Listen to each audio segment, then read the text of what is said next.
नमस्कार दोस्तों, DFA IAS YouTube channel में आपका स्वागत है। आज हम जनरल साइंस की चर्चा कर रहे होंगे और मध्य प्रदेश की परीक्षा के लिए यानी कि MPPSC के लिए अब आपके पास ज़्यादा वक्त नहीं बचा है। MPPSC एग्ज़ाम के लिए आपको ओनली एंड ओनली 35 डेज यानी 35 दिन का वक्त बचा होगा। तो इन 35 दिन में अपनी तैयारी को सुदृढ़ बनाने के लिए, अपनी तैयारी को मजबूत बनाने के लिए हमने आपके लिए कंसेप्चुअल क्लैरिटी और क्विक रिवीजन की सीरीज स्टार्ट की है। इसमें पहले कंसेप्चुअल क्लैरिटी की बात करेंगे, फिर उसका क्विक रिवीजन करेंगे। वैसे भी मैं आपको ये बता दूं कि सिविल सर्विस हो या फिर स्टेट सिविल सर्विस, इनका सिलेबस यदि आप ये सोचें कि 35 डेज में कंप्लीट हो सकता है, तो मैं आपको पहले ही बता देना चाहता हूँ कि ऐसा मुमकिन नहीं है।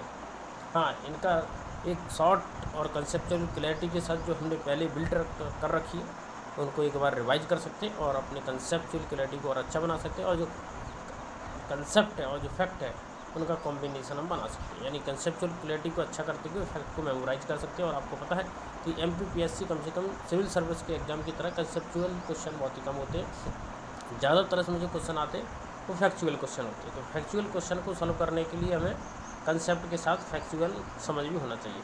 तो हम यूनिट 7 विज्ञान एवं पर्यावरण और साइंस एंड एनवायरनमेंट की चर्चा कर रहे होंगे और इस चर्चा को हम आज से स्टार्ट करेंगे। आज हम इसके सिलेबस को डिस्कस करेंगे और तत्पश्चात हम इसके लेक्चर सीरीज में इसे कंप्लीट करेंगे।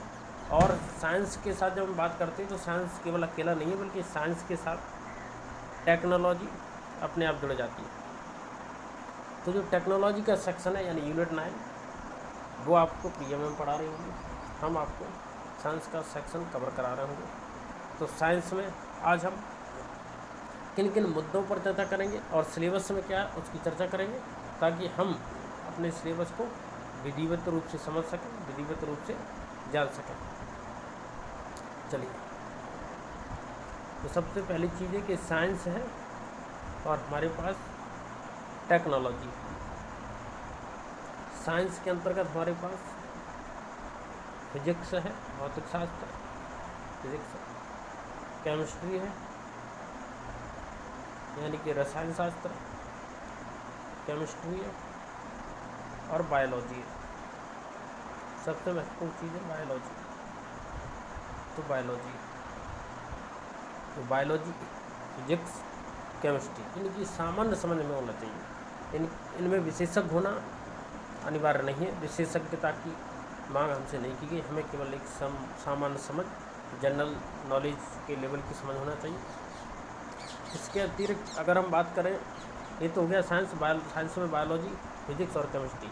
अब टेक्नोलॉजी में जैसे कि बायो टेक्नोलॉजी है, नैनो टेक्नोलॉजी, रोबोटिक्स है, स्पेस टेक्नोलॉजी, इंफॉर्मेशन टेक्नोलॉजी और कंप्यूटर, ये आपके जो है टेक्नोलॉजी के सेक्शन के अंतर्गत कवर होंगे। यहाँ पर हम सबसे पहले सिलेबस की चर्चा करेंगे और सिलेबस में हम देखेंगे विज्ञान के मौलिक सिद्धांत, यानी वो सिद्धांत जिन पर विज्ञान आधारित है, जैसे न्यूटन के नियम। जैसे बायोलॉजी में कहा जाए तो सेल, जैसे DNA RNA की स्ट्रक्चर। जैसे अभी कोरोना वायरस चल रहा, तो वायरस और बैक्टीरिया, उसमें मूलभूत अंतर क्या है। जो मानव है या फिर कोई भी जीव है, लिविंग बीइंग है, उसका जेनेटिक मटेरियल कौन सा है जो कि जीवन के आधारभूत इकाई को बनाए और बचाए रखने के लिए आवश्यक होता है।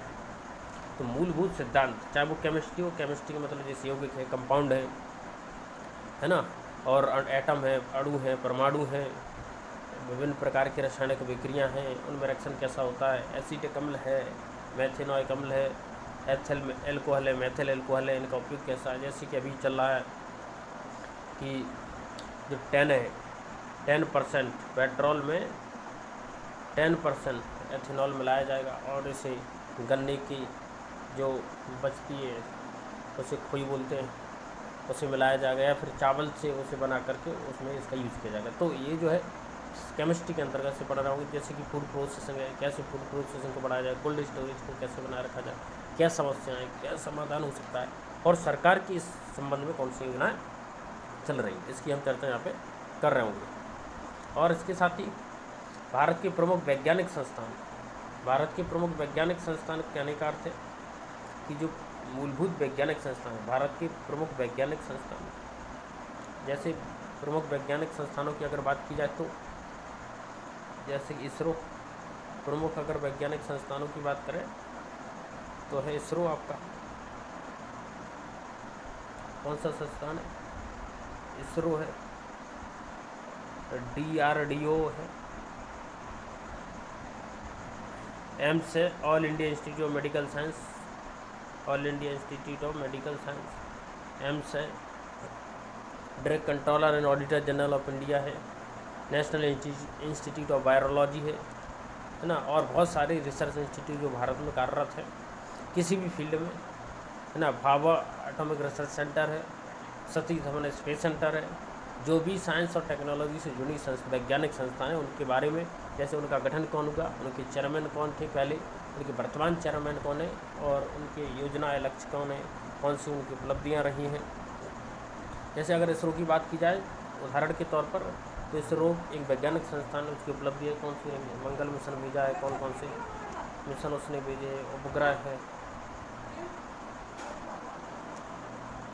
तो जैसे इसरो है तो इसरो की उपलब्धियाँ जैसे मंगल मिशन है, चंद्रयान मिशन है, इसरो ने जो है 104 सैटेलाइट लॉन्च कर दिए थे। तो अंतरिक्ष प्रौद्योगिकी, इनकी चर्चा यहाँ पे विज्ञान के अंतर्गत आपको ये समझ होना चाहिए। ये तो रही विज्ञान की बात। अब बात करेंगे पर्यावरण की। तो पर्यावरण की जब बात की जाती है तो बहुत ही व्यापक रूप से पर्यावरण की बात यहाँ पर की जाती है। कारण यह है कि पर्यावरण आज के समय में बहुत ही इम्पोर्टेंट और महत्वपूर्ण हिस्सा बनकर उभरा है। पर्यावरण की जब हम बात करते हैं तो पर्यावरण को मानव ने जो उसके कारण हस्तक्षेप पर्यावरण में किया, उसके कारण बहुत सारी समस्याएं पैदा हुई हैं। जैसे कोरोना वायरस पर्यावरण में मानव के द्वारा किए गए हस्तक्षेप के कारण ये कोरोना जैसी महामारियाँ, बीमारियाँ, पैंडेमिक उत्पन्न हो रही हैं। और जैव विविधता, जैव विविधता का मतलब होता है कि जीवों में जो विविधता पाई जाने वाली है उस जैव विविधता का यहाँ पर डिस्कशन कर रहे होंगे। 3 प्रकार की जैव विविधता होती है, अल्फा, बीटा और गामा। वहाँ पे इसका डिटेल से अध्ययन कर रहे होंगे। पारिस्थितिकी तंत्र है कि नहीं, पारिस्थितिकी तंत्र, इकोलॉजिकल सिस्टम। तो इकोसिस्टम में या इकोलॉजिकल सिस्टम में जो जीव हैं वो जीव आपस में किस प्रकार संबंधित है। इकोसिस्टम में जो जीव पाए जाते हैं वो जीव आपस में कैसे संबंधित है, यानी कि पर्यावरण में पाए जाने वाले जीवों का आपस में संबंध कैसा है, इसका अध्ययन कर रहा हूँ। आज आप ये समझिए कि जो कोरोना का समय है वहाँ पर पोषण आहार ये बहुत ही महत्वपूर्ण हो गया है। पोषण आहार और पोषक तत्व, क्योंकि मानव में अगर हमें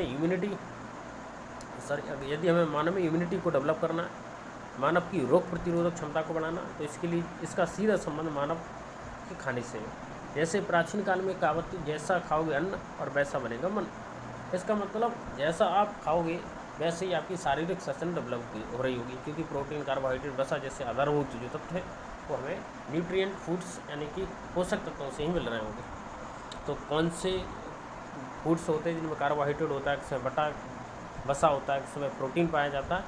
और कोरोना के समय में इम्यूनिटी को बढ़ाने के लिए, रोग प्रतिरोधक क्षमता बढ़ाने के लिए हमें किन पोषक तत्वों का उपयोग करना चाहिए। मानव संरचना ये इस समय के लिए सबसे महत्वपूर्ण तत्व। मानव संरचना क्यों इम्पोर्टेंट है? क्योंकि जो कोरोना एक बीमारी है जो मानव के शरीर पर ही सर्वाधिक भयानक और गंभीर प्रभाव डालती है। इससे मानव की आधारभूत संरचना में बदलाव होता है, मानव में विकृतियाँ पैदा होती हैं और उसके रोग प्रतिरोधक तंत्र पर प्रभाव पड़ता है। कृषि उत्पादित तकनीक, आपको भी पता है कि भारत एक कृषि प्रधान देश है। अगर भारत एक कृषि प्रधान देश है तो स्वाभाविक रूप से भारत के लिए ज़रूरी है कि वो कृषि तकनीक को डेवलप करें, और कृषि के लिए जो भी टेक्नोलॉजी आ रही है उसको और ज़्यादा विकसित करें।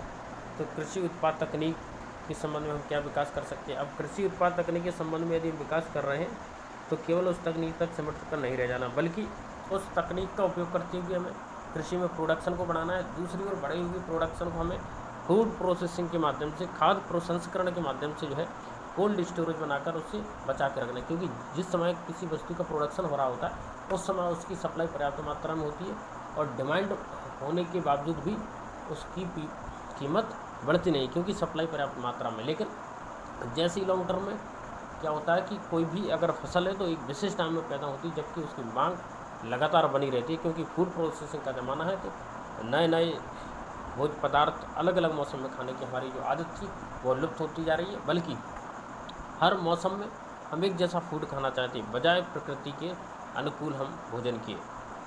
वैसे तो उचित यही होता है कि हम प्रकृति के अनुकूल भोजन करें, लेकिन हम ऐसा ना करके अपनी आवश्यकताओं के अनुसार मौसम के हिसाब से न जा करके अपने इच्छा के हिसाब से भोजन करते हैं।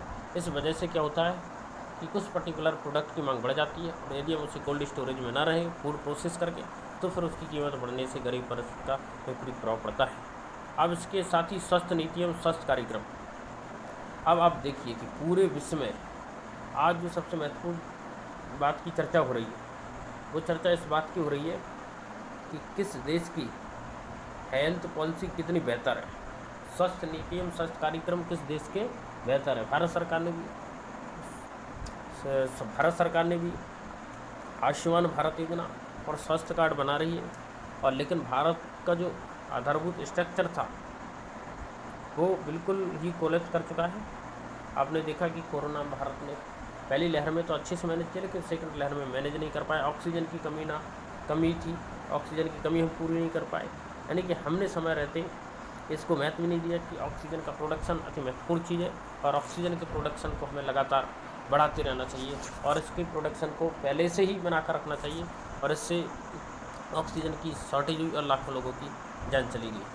तो कैसे हम भविष्य में आने वाली महामारियों से निपटने के लिए जो भी ज़रूरी चीज़ें हो सकती है, जैसे ऑक्सीजन है और वेंटिलेटर है और अन्य भी जो उपकरण हो सकते हैं, जैसे PPE किट है, जो कि वैक्सीनेशन है, वैक्सीनेशन को कैसे तीव्र किया जाए, वैक्सीन को डेवलप कैसे किया जाए, इम्यूनिटी को कैसे बढ़ाया जाए, ताकि आने वाली महामारियों आने वाली बीमारियों से हमारा देश सुरक्षित रहे, हम उससे बचे रहें। इसके लिए ज़रूरी है कि हम अभी से तैयारियों को व्यापक रूप से करें। सिलेबस को एक बार इंग्लिश में भी देख लीजिए कि इंग्लिश में सिलेबस किस प्रकार है। तो इंग्लिश में जो बात कही गई है वो बिल्कुल सिंपल सी है। इंग्लिश में आप एक चीज़ देखिए कि साइंस एंड टेक्नोलॉजी के सेक्शन में आपको साइंस एंड टेक्नोलॉजी वर्ड लिखा है, जबकि हिंदी में विज्ञान एवं पर्यावरण लिखा है। आप ये देखिए कि यहाँ पर साइंस और टेक्नोलॉजी को मिलाकर के टाइटल रखा गया, जबकि हिंदी में विज्ञान और पर्यावरण रखा गया। आप कह सकते हैं कि ये गलती तो है, क्योंकि विज्ञान और तकनीक आपस में मिलते हैं, और विज्ञान और पर्यावरण भी आपस में अभी तक माना जाता है कि विज्ञान जो है जैसे विकास होता है तो पर्यावरण को क्षति बढ़ती है कि नए स्ट्रक्चर, नए आधारभूत संरचनाओं का निर्माण हो रहा होता है। लेकिन आज के समय में विज्ञान और पर्यावरण को जो है मिलकर काम करना होगा, क्योंकि यदि विज्ञान प्रकृति के अनुसार कार्य करेगा तो विज्ञान बना रहेगा, और विज्ञान की प्रगति से जो है प्रकृति का हम संरक्षण बेहतर रूप से कर सकते हैं। तो इंग्लिश में से एक बार देख लेते हैं कि क्या चीज़ें हैं हमारे को। तो बेसिक प्रिंसिपल ऑफ साइंस के जो मूलभूत प्रिंसिपल है, जो बेसिक्स प्रिंसिपल है, उन्हें देखना है। Important scientific research institute and their achievements, यानी जो महत्वपूर्ण संस्थान है उन संस्थानों के कौन कौन से महत्वपूर्ण रिसर्च है, उनकी कौन कौन सी उपलब्धियाँ हैं। सैटेलाइट की फील्ड में अगर बात की जाए तो सैटेलाइट और स्पेस टेक्नोलॉजी में इसरो जैसी DRDO जैसी संस्थाओं ने क्या किया, विज्ञान और बायोडाइवर्सिटी, विज्ञान और पर्यावरण के लिए हमें इस टॉपिक को महत्वपूर्ण तरीके से समझना होगा कि विज्ञान और पर्यावरण जो है एक महत्वपूर्ण विषय है। तो विज्ञान और पर्यावरण, इसके साथ ही इकोलॉजिकल सिस्टम, तो इकोसिस्टम भी समझना, इकोलॉजिकल सिस्टम और न्यूट्रिशन, फूड एंड न्यूट्रिएंट्स, ये भी महत्वपूर्ण विषय है। इसके साथ ही ह्यूमन बॉडी यानी मानव के शरीर की संरचना हमें समझना है, और एग्रीकल्चर, फूड एंड टेक्नोलॉजी को हमें समझना है कि एग्रीकल्चर, फूड और टेक्नोलॉजी के संबंध में क्या हो रहा है। इसके अतिरिक्त फूड प्रोसेसिंग को समझना है, और भारत सरकार ने जो हेल्थ पॉलिसी बना रखी है, इस हेल्थ पॉलिसी के मेजर प्रोज और कॉन्स कौन कौन से हैं, यानी कि बैकड्रॉज कौन कौन से हैं। और देखिए इसमें पॉल्यूशन भी है, पॉल्यूशन है, डिजास्टर मैनेजमेंट है। देखो पॉल्यूशन, डिजास्टर मैनेजमेंट, पॉल्यूशन पर्यावरण का मतलब किसी भी प्रकार का पर्यावरण हो सकता है, वायु प्रदूषण हो सकता है, और ध्वनि प्रदूषण हो सकता है यदि शोर ज़्यादा आ रही है, और वाटर पॉल्यूशन हो सकता है, पानी ज़्यादा पॉल्यूट हो रहा है। तो इसलिए स्वच्छ भारत मिशन चल रहा है, तो पॉल्यूशन अपने आप से स्वच्छ भारत मिशन से जुड़ जाता है, यानी कि सरकार की जो जन कल्याणकारी योजनाएं हैं और जो पर्यावरण एवं प्रकृति को स्वच्छ बनाए और बचाए रखने के लिए ये बहुत महत्वपूर्ण है। नेचुरल डिजास्टर मैनेजमेंट के अंतर्गत हमें ये देखना होगा कि जो NDRF national disaster response forces का गठन कब हुआ था, इसकी वर्तमान निदेशक कौन, अध्यक्ष कौन से थे, इनकी इकाइयाँ कौन कौन सी हैं और ये आपदा का प्रबंधन कैसे करते हैं, और जो अन्य सुरक्षा बल है जो आपदा प्रबंधन से लगे हैं उनको हमें समझना होगा। साथ ही जो तूफान है, चाहे कोई भी तूफान हो, हिंद महासागर में आने वाले तूफान, बंगाल की खाड़ी में आने वाले तूफान, अरब सागर में आने वाले तूफान, चाहे वो अम्फान हो, चाहे अभी जो हाल ही में तूफान आया तौकते हो, या अन्य कोई भी तूफान हो, इनका नामांकन कैसे होता है। IMD इंडियन मेट्रोलॉजिकल डिपार्टमेंट क्या है, इसका हेडक्वार्टर क्या है, चेयरमैन क्या है, ये किस प्रकार नामांकन करता है, और जो साउथ एशिया है उसमें चक्रवातों का नामांकन कैसे किया जाता है, और साथ ही चक्रवातों की उत्पत्ति एवं विकास का कारण क्या है, यानी चक्रवातों की उत्पत्ति होती क्यों है, और ये जानना भी जरूरी है कि चक्रवात किस प्रकार मानव जनजीवन को प्रभावित करते हैं। और भारत के लिए विशेष रूप से भारत के जो मालाबार तट है और कोरोमंडल तट है उस पर आने वाले चक्रवात वहाँ के जीवन को कैसे प्रभावित करते हैं, ये आपको समझना होगा। तो यूनिट 7 का अध्ययन हम एक एक लेक्चर के माध्यम से कर रहे होंगे, जिसमें हम बायोलॉजी से अपना लेक्चर स्टार्ट करेंगे। और बायोलॉजी में सबसे पहले क्योंकि कोरोना वायरस फैला हुआ है तो कोरोना की चर्चा जोरों पर चल रही है, तो हम अगले वीडियो लेक्चर में लेक्चर 1 में बायोलॉजी स्टार्ट करेंगे। और बायोलॉजी में पहला लेक्चर होगा कोरोना वायरस पर, यानी वायरस क्या होता है, इसका स्ट्रक्चर क्या होता है, और वायरस, और इसके साथ ही हम एक कार्यक्रम स्टार्ट कर रहे हैं इन शॉर्ट्स का मतलब 1 या 2 मिनट की वीडियो रहेंगे, जिसमें बहुत महत्वपूर्ण फैक्चुअल जानकारी होगी जो आपके कॉम्पिटिटिव एग्जाम में माइलेज को बढ़ा देगी, और साथ ही आपके नॉलेज को, चाहे आप कॉम्पिटिटिव एग्जाम की तैयारी कर रहे हो या आम आदमी हो या आपकी नई नई चीज़ों को जानने की इच्छा रखते हो, तो आप उसे ज़रूर देखें इन शॉर्ट्स। इसका मतलब होगा डू यू नो, यानी कि आप इस चीज़ को जानते हैं, यदि नहीं जानते तो आप देखें और ज़रूर जानें। तो आज के कार्यक्रम में केवल सिलेबस का डिस्कशन, और फिर कल से जो हम 1 by 1 इस यूनिट वाइज इसका अध्ययन कर रहा हूँ। नमस्कार, जय हिंद। आप अपना ध्यान रखें और अपने परिवार का ध्यान रखें और मन लगाकर पढ़ाई करें, क्योंकि 35 डेज ही बचे हैं, और कैलेंडर में नोटिस कर लें और एक एक दिन काटते जाएं और आगे बढ़ते जाएं। नमस्कार, जय हिंद।